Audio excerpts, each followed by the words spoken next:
On a grey October morning in Briar County Juvenile Court, 14-year-old Jordan Alvarez leaned back in his chair and laughed softly as cameras flashed. To him, the courtroom felt less like a place of accountability and more like a stage. For Jordan, this was not justice. It was an act. He had been charged with involuntary manslaughter, a tragic accident according to his version of events, a misunderstanding, a moment that spiraled out of control. His family believed him. His attorney built their strategy around it, and Jordan performed his role with confidence, convinced the system would never see past his story. But investigators were uncovering a far more troubling truth. What appeared to be a spontaneous incident showed signs of preparation. Digital traces did not align. Timelines did not match. And buried deep inside a locked phone was a single piece of evidence capable of unraveling everything Jordan thought he controlled. A video he never expected anyone else to see. A single recording would change the entire case. By the time the judge spoke his name for the last time, the performance would be over. The courtroom had been silent for only a moment before Judge Harold Brennan entered through the rear door. He was a stern man in his late 50s, with graying hair and deep lines around his eyes from decades of observing humanity at its worst. His black robe swayed slightly as he walked to the bench. Everyone rose. Jordan rose too, but not before allowing a slight smirk to flash across his face. He stood casually, hands in the pockets of his orange jumpsuit, white undershirt visible beneath the collar. He looked around the room as though cataloging who was watching him. There were reporters in the gallery. Television cameras lined the back wall. His parents sat in the second row, his mother clutching a tissue, his father staring straight ahead with a jaw clenched so tight it seemed ready to shatter. Judge Brennan sat. Everyone else followed. The judge glanced at his notes, then looked directly at Jordan. The boy met his gaze without flinching. In fact, Jordan smiled, just slightly. It was the smile of someone who believed they were untouchable. The clerk stood and read the charges aloud. The State of Oregon versus Jordan Kyle Alvarez. The defendant is charged with involuntary manslaughter in the death of Marcus Anthony Reed, age 14, occurring on October 9th of this year at the Briar County skate shelter located on Riverside Park property. Jordan shifted his weight, glancing toward the cameras. He adjusted his posture slightly, squaring his shoulders. The clerk continued. How does the defendant plead? Jordan's attorney, a middle-aged man named Peter Calloway, with graying temples and a reputation for defending difficult clients, stood. Not guilty, Your Honor. Jordan nodded along, as if agreeing with a well-rehearsed script. He sat back down and crossed his arms, leaning back in his chair with an air of boredom. Judge Brennan's eyes lingered on him for a moment longer than necessary before turning to the prosecution. Senior Deputy District Attorney Rebecca Lindholm stood. She was in her early 40s, sharp-eyed and methodical. She had built her career on careful preparation and an ability to dismantle false narratives piece by piece. She addressed the court in a calm, measured tone. Your Honor, the state intends to prove that this was not a tragic accident, as the defense will claim. The evidence will show premeditation, deliberate planning, and a complete disregard for human life. We ask that the defendant be held without bail pending trial. Calloway stood immediately. Your Honor, my client is 14 years old. He has no criminal record. He is a student in good standing. This incident, while tragic, was the result of a heated argument that escalated beyond anyone's control. He poses no flight risk and should be released to the custody of his parents. Jordan looked toward his mother, offering a sad, pleading expression. It was almost theatrical. She pressed the tissue to her eyes, nodding as though willing the judge to see her son the way she saw him. Judge Brennan considered for a moment. Then he spoke. Given the seriousness of the charge and the circumstances described by the prosecution, the defendant will remain in custody pending trial. Bail is denied. Jordan's expression flickered, just for a second. A flash of irritation crossed his face, but he quickly replaced it with resignation. He glanced at the cameras again, this time adopting a more somber look, as though he were the victim of an unjust system. Lindholm gathered her files. As she turned to leave the prosecution table, she paused and looked back at Jordan. He was whispering something to Calloway, grinning as he did. Lindholm's jaw tightened. She leaned toward her co-counsel, a younger attorney named David Ortiz, and said quietly, "He thinks this is a game." Ortiz nodded. "He won't think that for long." Lindholm allowed herself a brief, humorless smile. "No, he will not." The days following the arraignment were filled with preparation. Lindholm and Ortiz worked late into the evenings, constructing a timeline of events that contradicted Jordan's version at nearly every turn. They reviewed witness statements, digital records, phone location data, and surveillance footage from nearby businesses. The more they uncovered, the clearer the picture became. This was not an accident. It had been planned. In a small conference room at the Briar County District Attorney's office, Lindholm sat across from Detective Marisol Chen, the lead investigator on the case.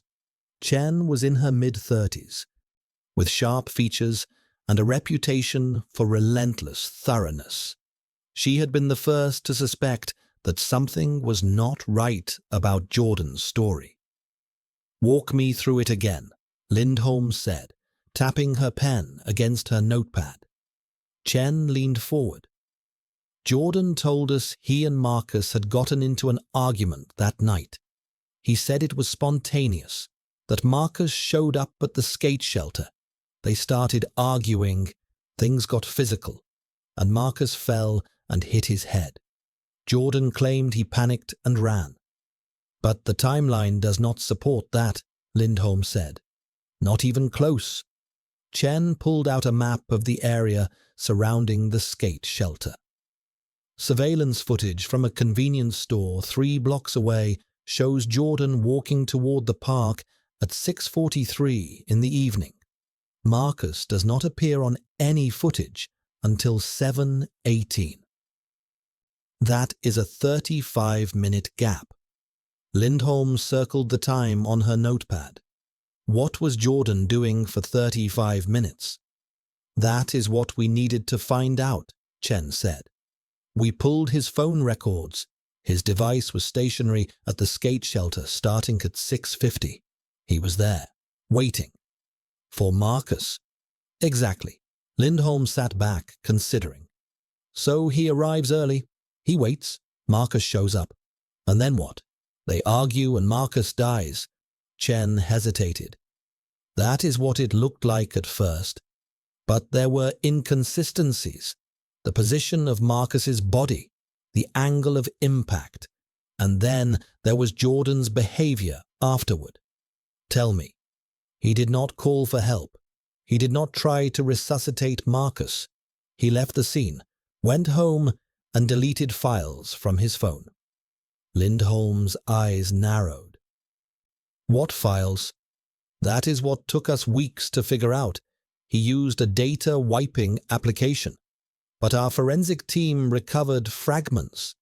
And then they found something he did not know was there." Lindholm leaned forward. "What?" Chen allowed herself a small, grim smile. A live stream video. Auto-saved to cloud storage. He forgot about it because the app saves backups automatically, even if you delete the local file.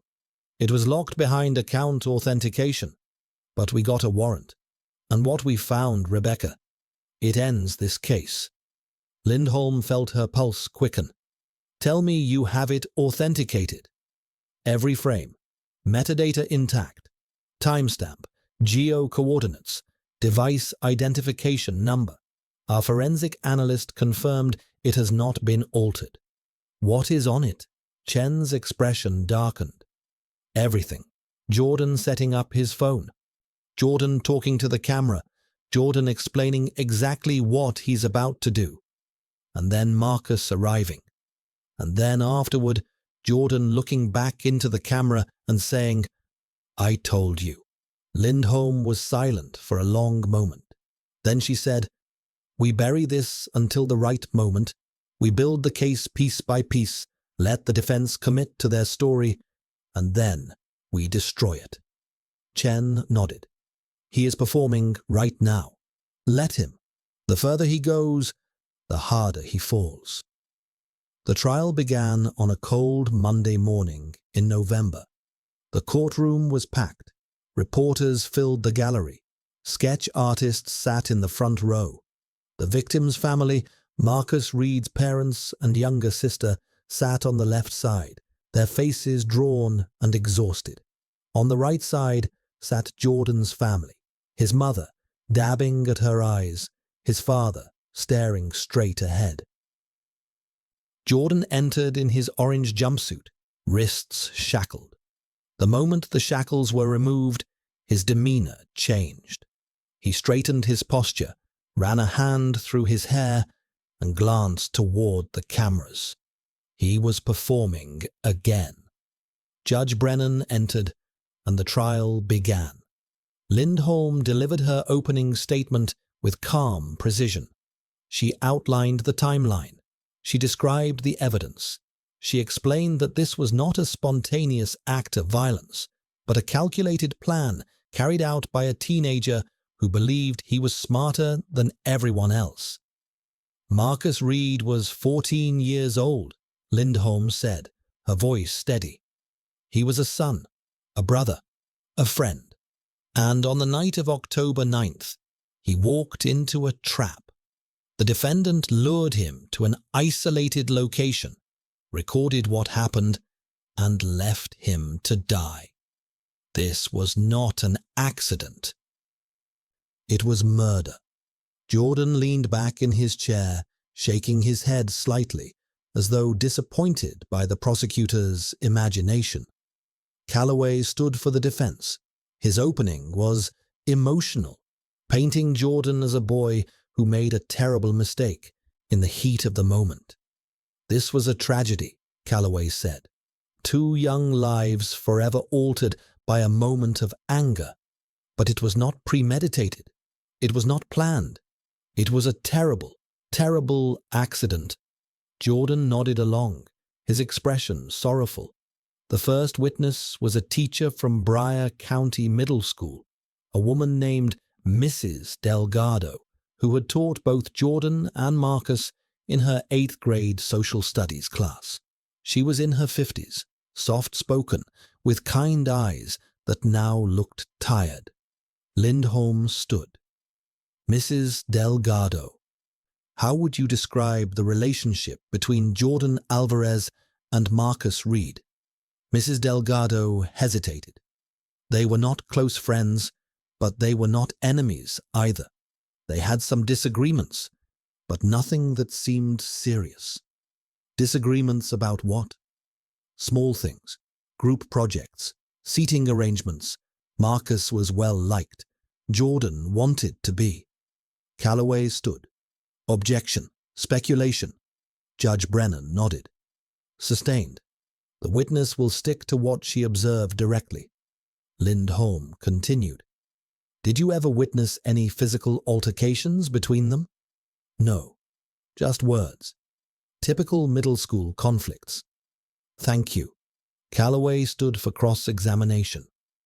Mrs. Delgado, You said their conflicts were typical for middle school, correct? Yes. Nothing that would suggest violence? No. Nothing that would suggest planning or premeditation? No.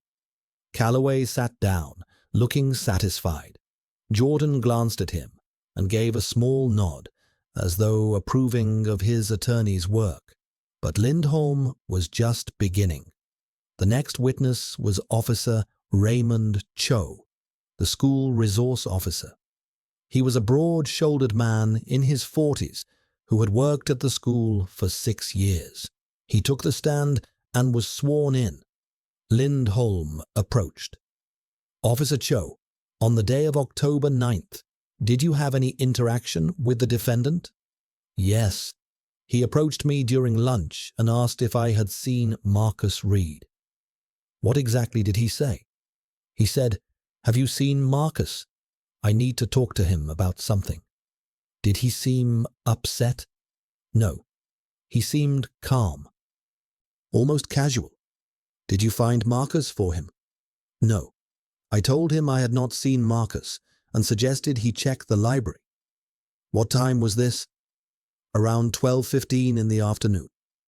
Lindholm pulled out a document.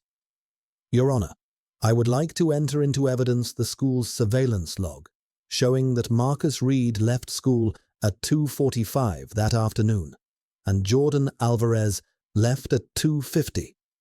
Judge Brennan nodded. So entered. Lindholm turned back to Officer Cho. So Jordan was looking for Marcus hours before the incident occurred? Yes. Calloway stood for cross-examination. Officer Cho, is it unusual for one student to ask about another? No. Could there have been any number of innocent reasons Jordan wanted to speak with Marcus? I suppose. So this interaction, on its own, does not prove anything sinister, does it? Officer Cho hesitated. Not on its own, no. Calloway sat down. Jordan leaned toward him and whispered something. Calloway nodded, but his expression was tight. Lindholm called her next witness. Detective Marisol Chen took the stand. She was calm and professional, her voice clear and confident. Detective Chen, you were the lead investigator on this case, correct? Yes. Can you describe what you found when you arrived at the scene? Chen pulled out her notes. I arrived at the Briar County skate shelter at 8:37 on the evening of October 9th. Marcus Reed's body was located near the eastern concrete wall. He had suffered severe head trauma. There was blood on the ground and on the wall behind him. Was there anyone else present? No. A jogger had called 911 after discovering the body. When we arrived, the area was empty. What did you do next? We secured the scene. We collected evidence. We reviewed surveillance footage from nearby businesses. And we identified Jordan Alvarez as a person of interest based on witness statements and phone location data. Lindholm approached the evidence table and picked up a plastic bag containing a cell phone. Is this the defendant's phone? Yes. We obtained a warrant and seized it from his residence on October 11th. What did you find? Initially, not much.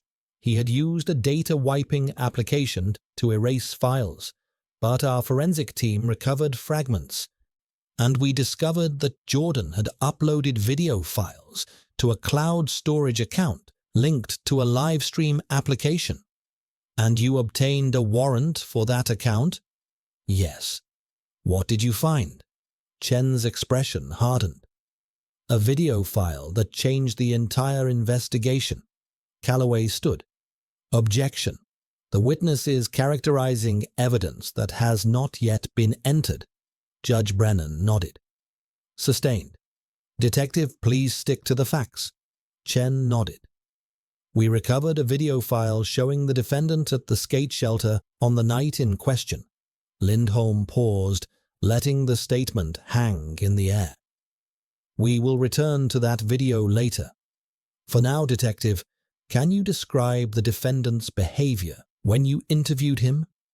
He was calm, almost detached. He claimed that he and Marcus had argued, that things got physical, and that Marcus fell and hit his head. He said he panicked and ran. Did his account match the physical evidence? No. The angle of impact, the location of the body, and the timeline all contradicted his story. Thank you, Detective. Calloway stood for cross-examination. He approached slowly, his hands clasped behind his back. Detective Chen, you said the defendant appeared calm during the interview. Could that not simply be shock? It could. Teenagers do not always react rationally to trauma, do they? No.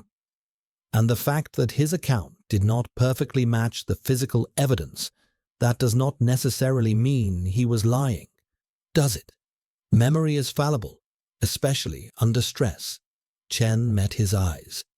Memory is fallible, but physical evidence is not. Calloway paused, then nodded. Nothing further. Jordan watched the exchange with a faint smile. He believed he was winning. But outside the courtroom, in a small conference room, Lindholm and Ortiz were reviewing the video file one more time. Ortiz shook his head. This is going to end him. Lindholm nodded. Yes, but not yet. Let him keep performing. Let the defense commit fully to the accident narrative. And then we show them the truth. The trial continued. Over the next several days, Lindholm methodically dismantled Jordan's story. She presented phone location data showing that Jordan had been at the skate shelter 35 minutes before Marcus arrived. She presented text messages showing that Jordan had been fixated on Marcus for weeks, resentful of his popularity and social status. She presented a friend of Jordan's, a boy named Tyler, who testified that Jordan had hinted something big was going to happen. Tyler sat on the stand, nervous and uncomfortable. He was a skinny kid with braces and a voice that cracked when he was anxious. Lindholm approached gently. Tyler, did Jordan ever talk to you about Marcus Reed? Yeah, a lot. What did he say?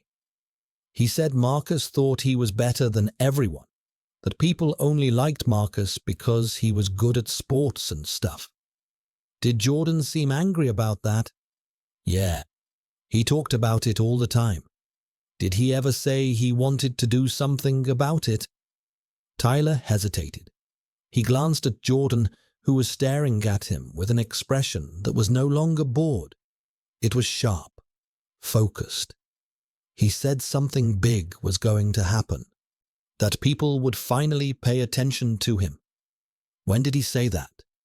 Like a week before Marcus died. Lindholm paused. Did he say what he meant by something big? No, but he was smiling when he said it.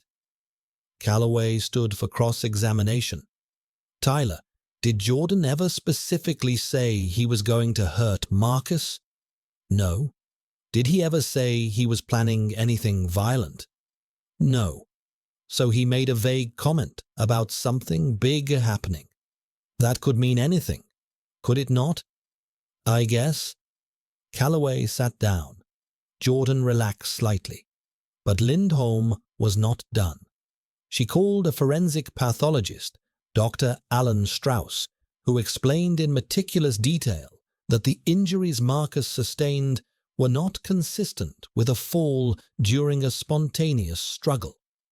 The angle of impact suggested that Marcus had been struck or pushed with significant force while off balance, likely from behind. Dr. Strauss, Lindholm said, in your expert opinion, could these injuries have occurred accidentally during a heated argument? It is highly unlikely. The position of the body, the nature of the trauma, and the absence of defensive wounds suggest that Marcus was not in a position to defend himself. This was not a mutual altercation. Calloway tried to poke holes in the testimony during cross-examination, but Dr. Strauss was unshakable. The science was clear. Jordan's confidence began to waver.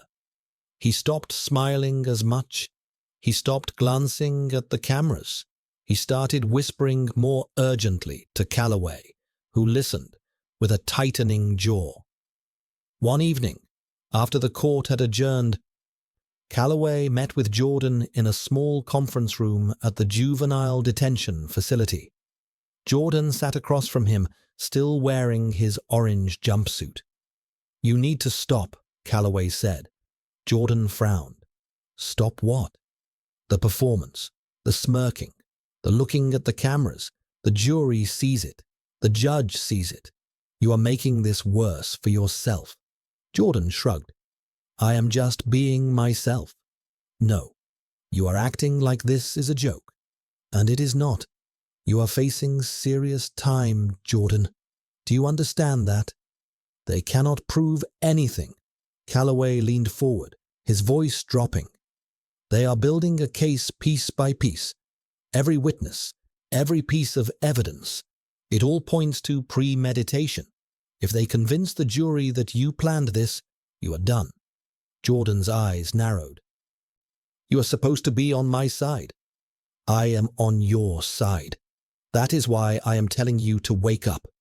This is not a game." Jordan looked away, jaw clenched. For a moment, he was silent. Then he said quietly, "They will not find anything. I made sure of it." Calloway stared at him. "What does that mean?" Jordan met his eyes and smiled. "Nothing. Just trust me." But Calloway did not trust him. Not anymore. The prosecution's case was nearly complete. Lindholm had presented the timeline, the motive, the witness testimony, and the forensic evidence.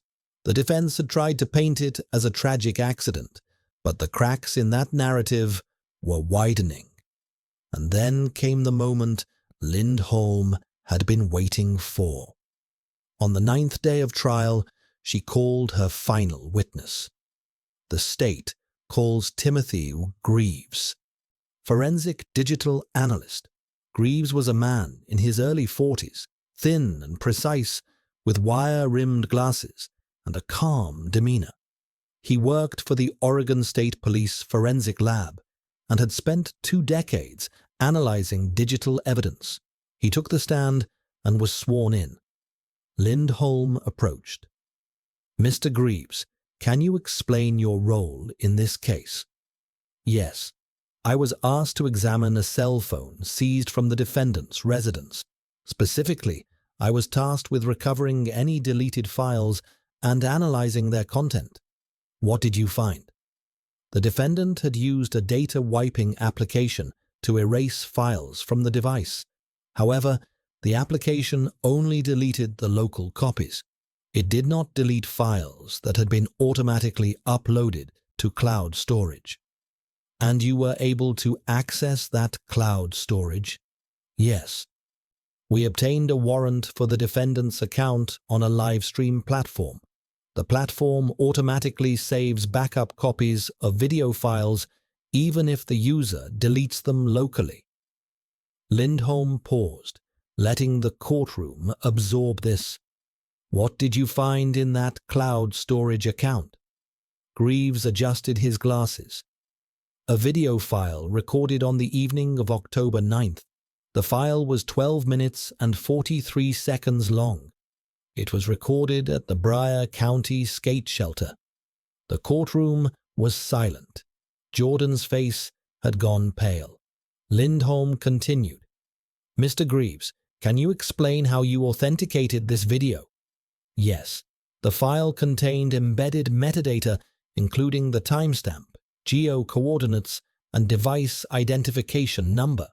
I compared the device identification number to the defendant's phone and confirmed a match. I also analyzed the video for signs of editing or alteration. There were none. This is an original, unedited file. And the geo-coordinates matched the location of the skate shelter. Yes. Latitude 44.137, longitude -122.894. That is the exact location of the Briar County skate shelter. Lindholm turned toward the judge. Your Honor, the state would like to enter into Evidence Exhibit 47, the video file recovered from the defendant's cloud storage account. Judge Brennan nodded. So entered. Calloway stood, his face flushed. Your Honor, I object. The defense has not had adequate time to review this evidence. Lindholm turned sharply. The defense was provided with a copy of this file 3 days ago, along with the forensic report. They have had ample time. Judge Brennan looked at Calloway. Is that accurate, Mr. Calloway? Calloway hesitated. Yes, Your Honor, but then your objection is overruled. Proceed. Jordan was no longer looking at the cameras. He was staring at the table in front of him, his hands clenched into fists. Lindholm turned to the courtroom. Your Honor, with the court's permission, I would like to play the video for the jury. Judge Brennan nodded. Proceed.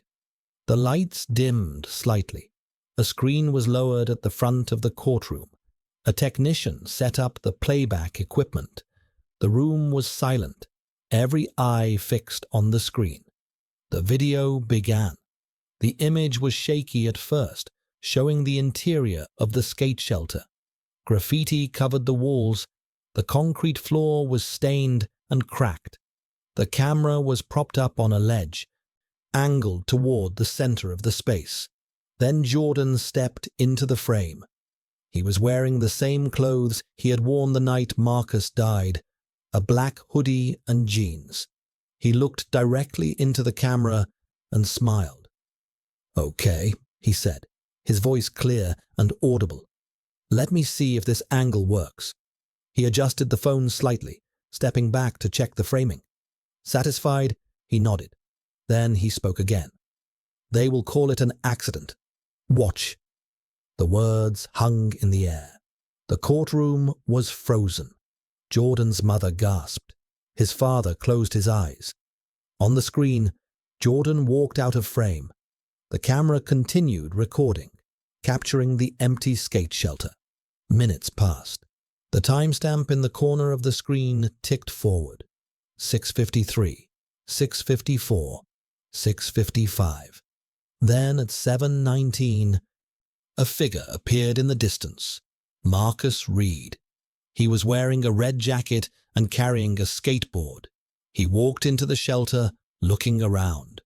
Jordan, Marcus called out. You here? Jordan stepped into frame from the side. He smiled. Yeah, over here. Marcus walked toward him. You said you wanted to talk? Yeah. The two boys spoke, but their voices were low, difficult to make out.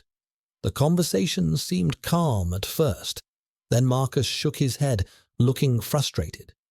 That is stupid, man, Marcus said, louder now. I did not do anything to you. Jordan stepped closer. You think you are better than me. What? No, I do not even think about you, Jordan. Jordan's expression changed. His jaw tightened. He stepped even closer. What happened next occurred quickly. Jordan moved behind Marcus, who turned to face him. Jordan shoved him hard. Marcus stumbled backward, off balance, and his head struck the concrete wall with a sickening crack. He crumpled to the ground. Marcus did not move. Jordan stood over him for a moment, breathing hard. Then he turned and walked back toward the camera. He picked up the phone, angling it toward his face. His expression was calm, almost satisfied. He looked into the camera and said quietly, I told you. Then the video ended. The lights came back up. The courtroom was silent. No one moved. No one spoke. Jordan sat frozen in his seat. The color had drained entirely from his face. His hands were shaking. He stared at the screen, even though it was now blank. Lindholm turned to the jury. That video was recorded by the defendant. It shows premeditation. It shows intent. It shows that Marcus Reed walked into a trap, and it shows that after Marcus was dying on the ground, the defendant looked into the camera and congratulated himself. She turned toward Jordan. This was not an accident. This was murder. Calloway stood, but he had nothing to say. He looked at Jordan, who was still staring at the blank screen, and then he sat back down. Lindholm turned to Greaves. Mr. Greaves, in your expert opinion, is this video authentic? Yes, there is no doubt. Thank you. Nothing further. Calloway did not cross-examine. He could not. Judge Brennan called a recess. As the courtroom emptied, Jordan remained seated, unmoving. His performance was over. The next day, the courtroom reconvened for closing arguments. Lindholm stood before the jury and summarized the evidence piece by piece. The timeline, the motive, the forensic analysis, and finally, the video. You have seen the defendant's own recording, she said. You have heard his own words. He planned this, he recorded it, and he left Marcus Reed to die. The evidence is undeniable. The only verdict that reflects the truth is guilty of murder. Calloway stood for the defense. He tried. He argued that the video did not show the full context, that the shove could have been reflexive, that Jordan panicked afterward. But his voice lacked conviction. The video had destroyed everything. The jury deliberated for less than 3 hours. When they returned, the verdict was clear. We find the defendant guilty of murder in the 2nd degree. Jordan's mother sobbed. His father sat motionless. Jordan stared straight ahead, his face blank. Judge Brennan set a date for sentencing. 2 weeks later, the courtroom reconvened. Marcus Reed's mother stood at the podium to deliver her victim impact statement. She was a small woman with graying hair and eyes red from weeks of crying. Marcus was my son, she said, her voice trembling. He was kind, he was funny, he loved skateboarding and video games, and his little sister. Every morning I wake up, and for a moment I forget he is gone. And then I remember, and it feels like drowning. She looked at Jordan. You took him from us. You planned it. You recorded it. And you felt nothing. I hope you live with that every day for the rest of your life. She sat down, unable to continue. Then it was time for sentencing. Judge Brennan looked at Jordan. He took a long breath, then began to speak. Mr. Alvarez, I have presided over this court for 22 years. I have seen many cases. I have seen people make terrible mistakes. I have seen people lose control in moments of anger or fear. I have seen tragedy born from circumstances beyond anyone's control. But I have never seen anything quite like what I have seen in this courtroom over the past 2 weeks. Jordan stared at the floor. From the very beginning of this proceeding, I observed your behavior. You smirked. You leaned back in your chair. You looked toward the cameras. You treated this courtroom, a place meant for justice, as though it were a stage. You performed. You calculated every glance, every expression, every gesture. You believed you were untouchable. You believed you were smarter than everyone in this room. Judge Brennan's voice grew harder. But your own recording has revealed the truth more clearly than any testimony ever could. I watched that video, Mr. Alvarez. I watched you set up your phone. I watched you look into the camera and say, they will call it an accident. I watched you lure Marcus Reed to that shelter. I watched you shove him into a wall. And I watched you, after he lay dying on the ground. Look back at the camera and say, "I told you." Jordan's hands were shaking. That video shows us who you are. It shows us that you planned this. It shows us that you wanted it recorded. And it shows us that you felt pride, not remorse. You were not a child who made a mistake. You were not someone who lost control.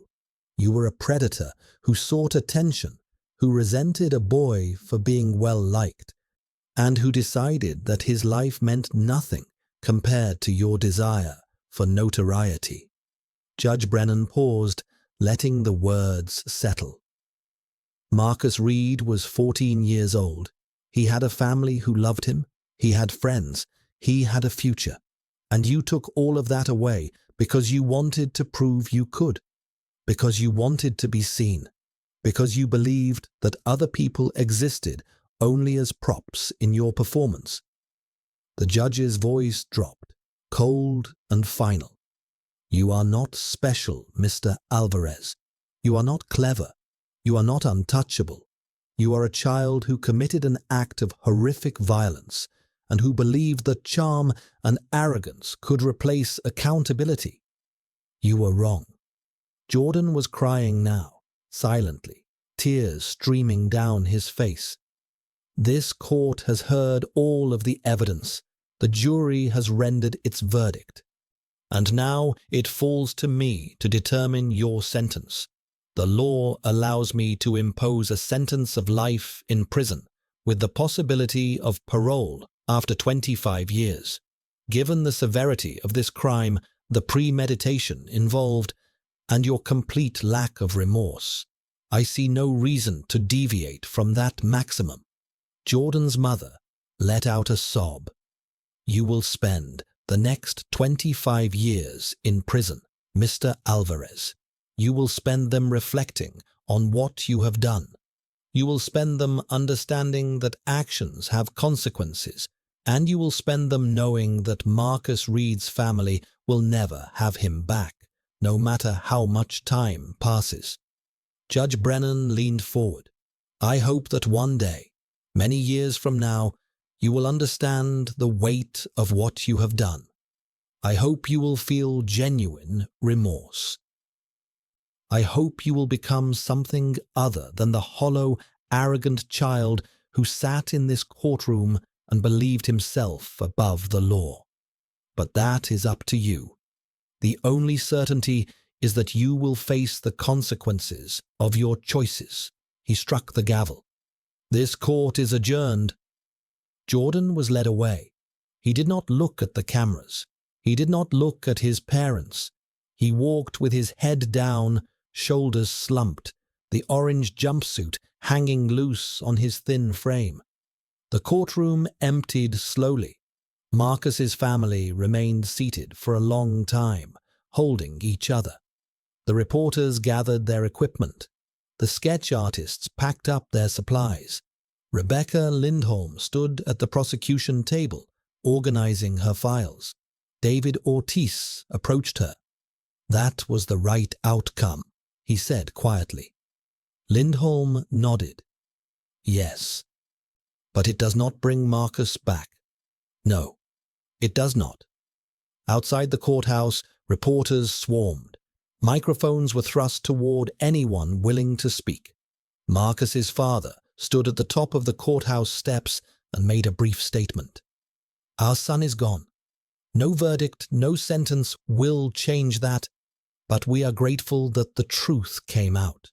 We are grateful that justice was served, and we hope that this case reminds people that actions have consequences, no matter how young you are. He turned and walked away, his wife at his side.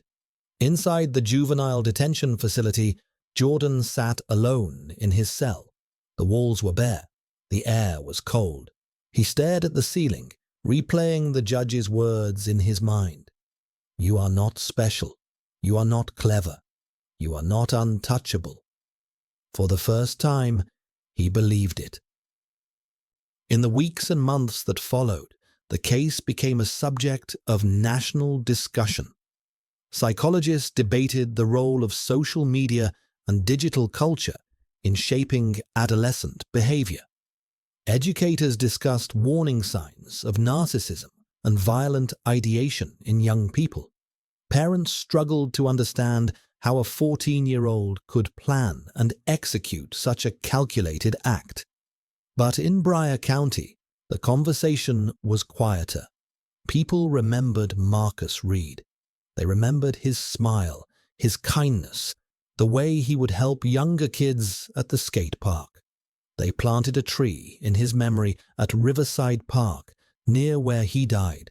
His friends visited it often, leaving flowers and notes. Jordan Alvarez became a name people tried to forget. Detective Marisol Chen returned to her work, investigating other cases, other crimes. But she thought about the Jordan Alvarez case often. She thought about the video. She thought about the cold calculation in a 14-year-old's eyes. And she thought about how close they had come to never finding it. Rebecca Lindholm moved on to other cases as well, but she kept a copy of the trial transcript in her office. It reminded her why she did this work. Justice was not always easy. It was not always clean, but it mattered. Peter Calloway, the defense attorney, took fewer juvenile cases after that. He could not shake the memory of sitting across from Jordan in that conference room, hearing him say, "I made sure of it." He had defended guilty clients before, but something about Jordan's arrogance, his complete lack of empathy, stayed with him. Judge Harold Brennan retired 2 years later. In his final interview with a local newspaper, he was asked about the most difficult case he had ever presided over.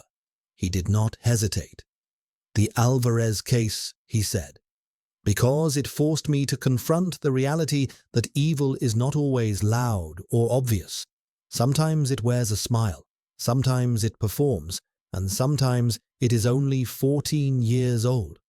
Jordan Alvarez remained in the juvenile facility until his 18th birthday, at which point he was transferred to an adult correctional institution. He kept his head down. He did not speak to reporters. He did not give interviews. The performance was over. In his cell, late at night, he sometimes thought about Marcus Reed.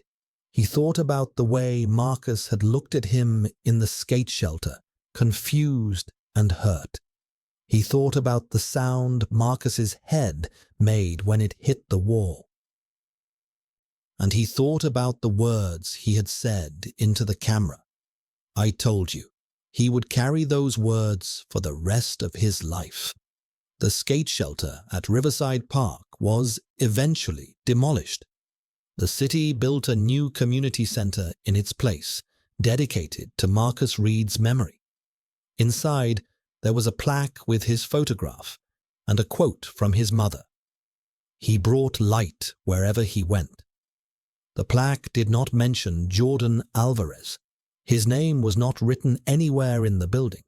He had wanted to be remembered, to be seen, to matter. But in the end, he became exactly what Judge Brennan had said. Not special, not clever, not untouchable. Just a cautionary tale. A reminder that actions have consequences, that arrogance is not armor, and that the truth, no matter how carefully hidden, will always find its way into the light. The trial was over. The performance had ended, and justice, slow and imperfect as it was, had been served.